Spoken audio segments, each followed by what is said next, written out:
today. It will also increase funding for debt service and capital spending, add $27.5 million for an expanded school nutrition program that was announced earlier this week. The government is setting aside $3 million to fund 30 new teachers to help reduce class sizes in early grades. It's an important number, but I would dare speculate, and I don't think I have to speculate on this, the need is a whole lot more than 30 new teachers. The overall funding increase to public and independent schools works out to $104 million.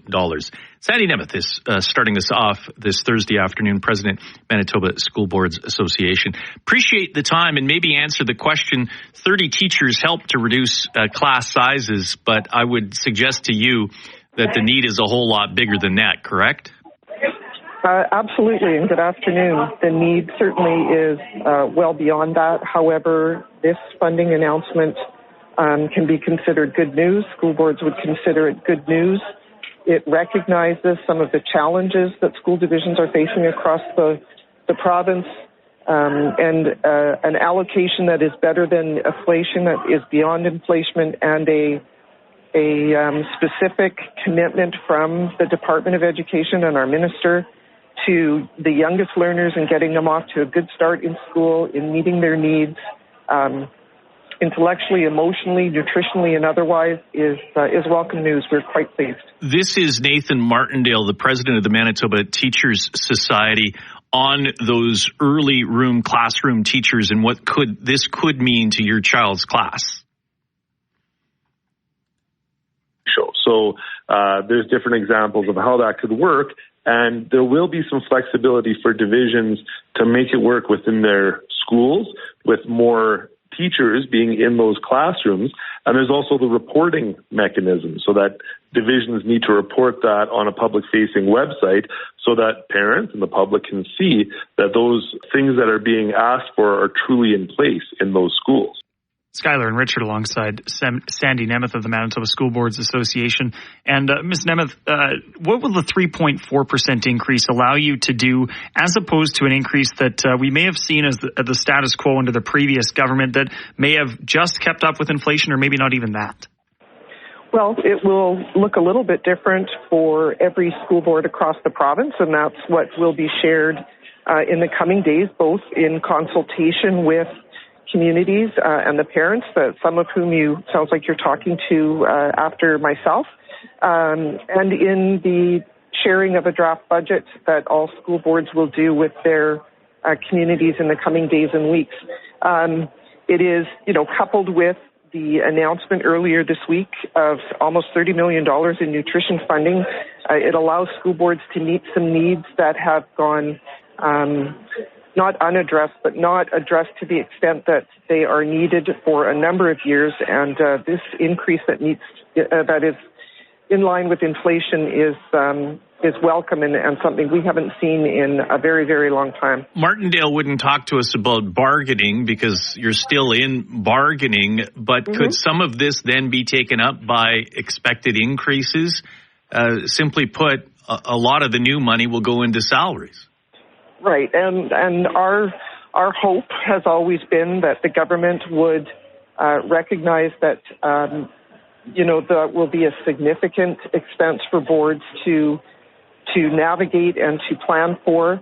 The part of the announcement that was equally welcome in the event that depending on what these increases are, is that the boards have been given fiscal autonomy to not only meet some anticipated expenses, but to meet needs that either are not addressed at the level they need to be, or reinstate some programs and services that have been cut in past years just due to a lack of adequate funding.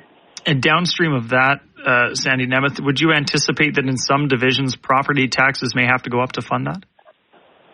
I would say it's a good possibility. The rebate is remaining in place, but all through Bill 64, what we heard was a desire for school boards to retain that local autonomy and that local taxation ability specific to meeting unique needs in every school division in the province. So I believe that communities will be supportive of this because they know that those dollars will directly impact classrooms and the education and learning outcomes that we so badly want for our learners all right through K-12 in the public system.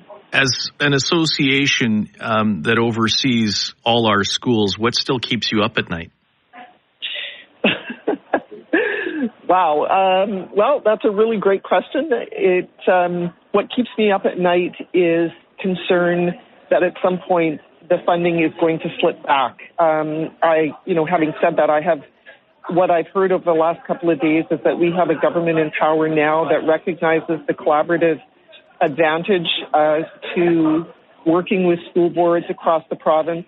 I'm kept up at night on behalf of students and families who are still looking for support that are yet to come their way, and to have the conversations that they really want to have that are about ensuring students are, safe, welcome, looked after, fed, and at the end of the day, succeeding and excelling. Yeah, and I ask the question sincerely because we have a lot of Ukrainian learners here. We have a lot of new Canadians here.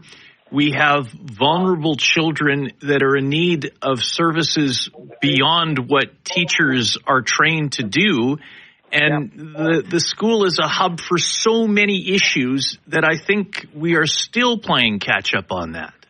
Oh, I would agree. And I very much appreciate how you've articulated that and that you recognize it, that schools are meeting needs of students and families on so many levels. And with 5,000 additional students coming into the province, that puts further strain on the system. So to be able to talk about hiring more teachers, hiring more clinicians for school divisions, for school boards, to be able to look at a funding increase and say, all right, now we have some dollars where we can start to target some of the supports that are so desperately needed, or to bring back ones that were unfortunately cut for whatever reason, largely due to funding. That is good news.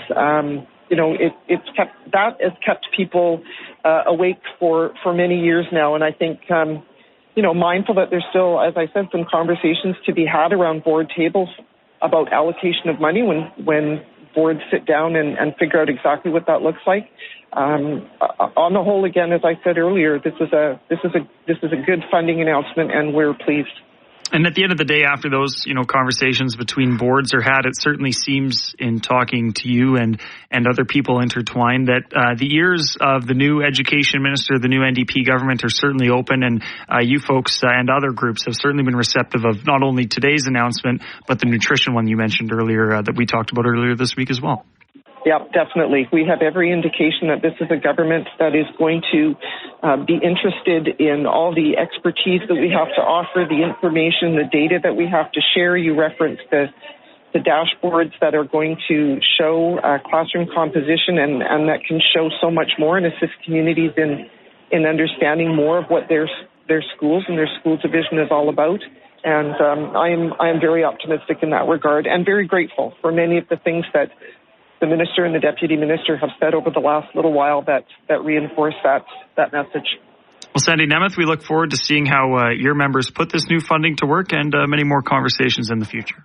Thank you very much. Sandy Nemeth is the president of the Manitoba School Boards Association. Skylar.